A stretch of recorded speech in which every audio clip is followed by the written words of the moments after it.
పొరబాటున చేజారిన తరుణం తిరిగొస్తుందా? ప్రతి పూటొక పుటలా తన పాఠం వివరిస్తుందా?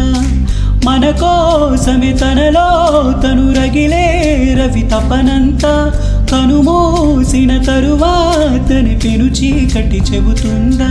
కడతేరని పయనాలెన్ని, పడదోసిన ప్రణయాలెన్ని, అని తిరగే సాయా చరిత పుటలు, వెను చూడక ఉరికే చెతలు, తన ముందు తరాలకు సుతుల చితులు అందించాలా ప్రేమికులు. ఇది కాదే విధిరాత, అనుకోదేమి దురీత, 10 నెలలు తనలో నిన్ను మోసిన అమ్మైనా అప్పుడో ఇప్పుడో కననే కనను అంటుందా? ప్రతి కుసుమం తనదే అనదే